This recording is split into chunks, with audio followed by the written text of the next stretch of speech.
The problem is that JK doesn't move really well without the ball. So he needs to get better at that. I don't want JK out on the wing having to make decisions about getting downhill. I also don't like him back to the basket, catching the ball at the block, right? And just saying, hey, you're, post this guy up. He doesn't have a post-up move.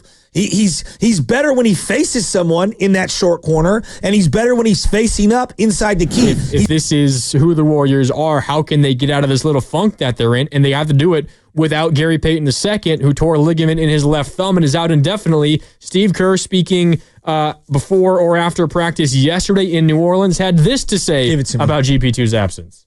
It opens up an opportunity for JK to be that defensive stopper, the guy who we've relied on Gary to be. JK's the obvious guy. Put him on the best offensive player. Pick up full, like harass people like Gary does. I'm going to ask JK to do that, and it definitely opens up more minutes for him if he's effective with that. And then again, it's mix and match game to game, depending on who's playing well and how we're playing. Interesting from Steve Kerr. So what part for you? The whole thing.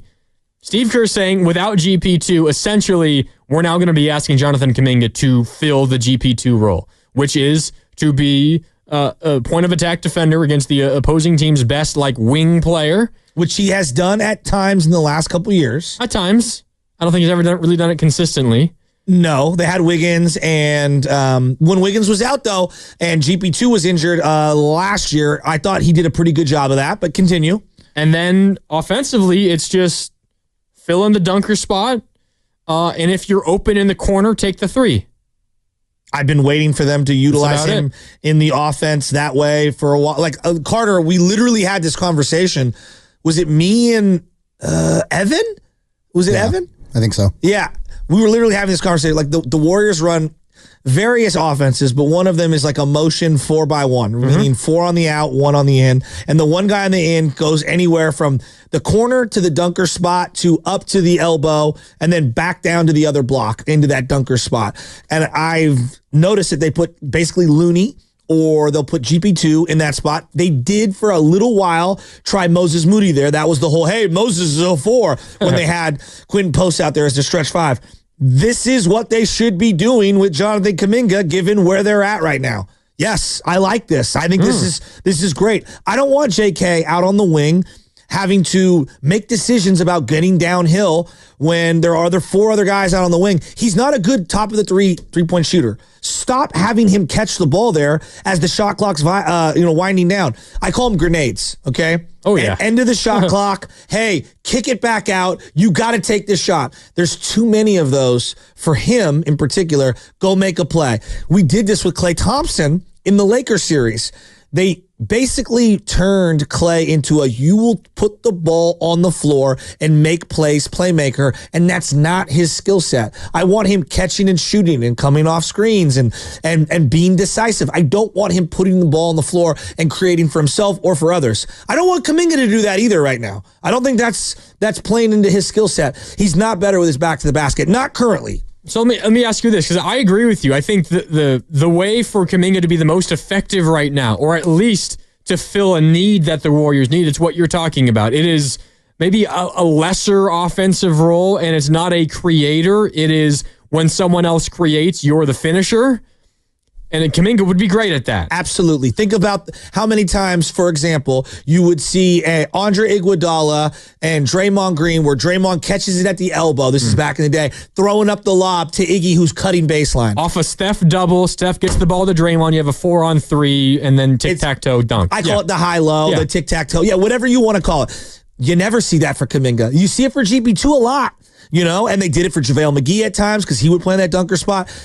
The problem is that JK doesn't move really well without the ball. So he needs to get better at that. Let me ask you this. Is it, because I think there's a lot of different opinions out there. You have the people who say, all right, it's up to Steve and the coaching staff to put JK in that spot, in that position. Or it's up to JK to accept that that's your role on this team. And you have to be willing to do that. Yes. See, to me, it's both, right? Because running some elements of high pick and roll with him and Jimmy, and he's the roller to the basket, that's just an easy fix to me. I'd like to see that. I think it opens things up for Jimmy as a playmaker, and it gets him on some advantageous switches, and then it allows Jonathan Kuminga to go downhill and put pressure on the rim. That's where he's at his best. No doubt. Downhill, don't dribble, catch, couple steps, dunk, right? Yes. That's when he's at his best. He's also really good finishing around the rim and creating contact and getting to the free throw line. So I'm trying to limit where he catches the ball right now. I got to get him going and feeling confident. And then yeah, we could expand some things. Do I want him in the read and react system on the outside exclusively and just as a decision maker? Not really. Not really. And when Steph's not on the floor, it doesn't highlight the rest of the team's strengths and weaknesses. Yeah, I'm with you. When you run just that. The analogy that I use is like, hey, look, Steph is kind of like Lamar Jackson. He's very, very unique. I wouldn't want Joe Flacco running Lamar Jackson's offense, right? It's just not a good use of him. You have to amend some things to be able to accentuate what Joe Flacco does well. I'm not saying I change everything for Jonathan Kuminga, but in these overlapping minutes, when Steph's off the floor, run some stuff that gets some free looks, not just for Jonathan Kuminga, but for Jimmy, the guy making $60 million. Because right now everyone's sagging off him. And so you've got to find some creative ways to get things going. The team as a whole has taken way too many late shot clock prayers and 24-second violations because they're running a bunch of motion with no shooters who are threats. That to me is very simple. And I think that the staff is sophisticated enough to know that. And so I'm hoping we'll see some wrinkles. But I also think even if the Warriors say, JK, this is what we need you to do, this is how you're going to help this team, occupy the dunker spot, get out in transition, run the floor, play good defense, I think there's a pretty big part of Kuminga, and I cannot blame him for it, who wants more than that. And is maybe a little hesitant to accept that. We don't know what he wants. Do you know what he wants? He wants a big money contract this offseason. But that doesn't mean that he wants the ball in his hands at every single possession. And I mean, like, everyone wants to get paid. I don't fault him for that. I don't fault him either. It's the natural way to feel. Yeah. But all I'm saying is the role that Steve Kerr... Well, let's listen to it again. Here's Steve Kerr on GP2's injury, and he brings up Kuminga almost immediately. It opens up an opportunity for JK to be that defensive, stopper, the guy who, we've relied on Gary to be. JK's the obvious guy. Put him on the best offensive player. Pick up full, like harass people like Gary does. I'm going to ask JK to do that, and it definitely opens up more minutes for him if he's effective with that. And then again, it's mix and match game to game, depending on who's playing well and how we're playing. I don't see anything egregious with that. That's actually, I think, brilliant. That's exactly how they should be attacking it. And if Jonathan Kuminga can grow into that role and really lean into it, the money will all sort itself out. Winning trumps everything. It's easy to say that. If I don't know how JK feels, you're right. But if I put myself in JK's shoes and I see my head coach with 10 games left in the regular season and I'm trying to get a big contract this summer, and I see my coach say, or he's probably telling me the same thing behind closed doors, you're the new GP2. GP2 is a role player who has bounced around the NBA his entire career, was nothing at this level until he joined the Warriors. But I'm Jonathan Kuminga, team, 7th overall pick, and trying to make $30 million a year. Well, his money is irrelevant to me because... I think it's his motivation. Well, okay, I hear you, but like... obsessing about the money that you're going to make is going to cripple you and turn you into Klay Thompson. I'm not disagreeing with you. So he needs to wipe that away. And like, if you accept this role, all of the money and the playing time and all those things are coming your way. Andre Iguodala is the greatest example of someone accepting a lesser than role for the greater of the good of the team and has reaped all the benefits of it, right? This team's going into the luxury tax one way or the other. Jonathan has one of two choices. Accept his fate and just take it, and he'll be good to go. And if they win, he will reap the rewards of the adoration, the money, everything will come his way.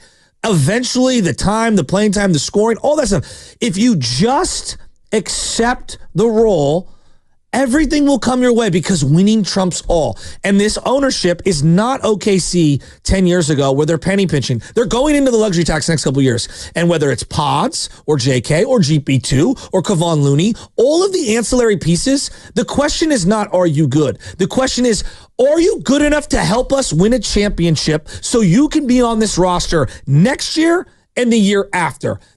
It's not about JK's money. This is about the Golden State Warriors trying to win a championship this year, next year, and the year after. That's the only thing that I'm focused on. And if JK's feelings are hurt or whatever, well then like honestly, he needs to understand that he needs to be a professional. And it did in Klay's season, and it could do in his season. And that's the cautionary tale. No, you're right. I'm just, and everything you're saying is right. It's only about what's helping this Warrior team win. It's why Kuminga hasn't been playing a ton of late. He didn't play in the second half really at all in Atlanta, even though he had a great second quarter offensively, because all he was doing on the other half of the floor was losing his guy over and over and over again. And that's why we're talking so much about what Kuminga is being asked to do offensively. I have very little confidence that Kuminga can be the lockdown point of attack defender that Steve Kerr is asking him to be on defense. GP2 is one of the best defenders in the NBA at what the Warriors are asking him to do.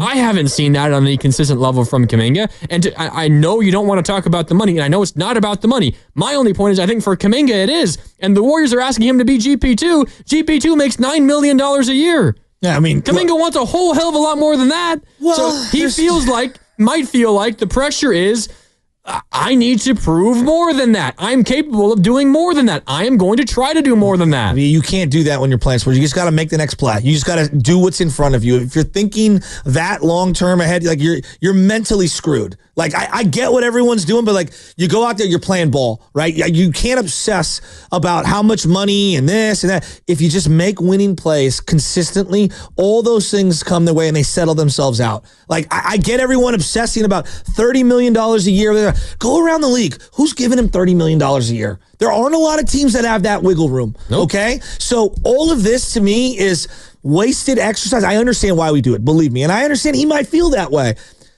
Caldwell Anthony Pope thought he was getting $35 million a year. Malik Monk thought he was getting $35 million a year. Both those guys took lesser than, both of them. And Klay Thompson thought he was getting more than the $24 million a year that the Warriors offered him on the front end. He ended up signing for a fraction of that. The reality is that you need to just focus on the controllables. And what JK can control right now is his energy, his effort, and his focus on the floor. If he does those things, everything's going to fall in place. I hear you. I got my concerns about it, but I think there's also a half of this that are what the Warriors asking him to do, what they've asked him to do this whole season. Is it even fair to Kuminga? We can get into that on the other side as well. That's a whole nother question. And we can dive into that.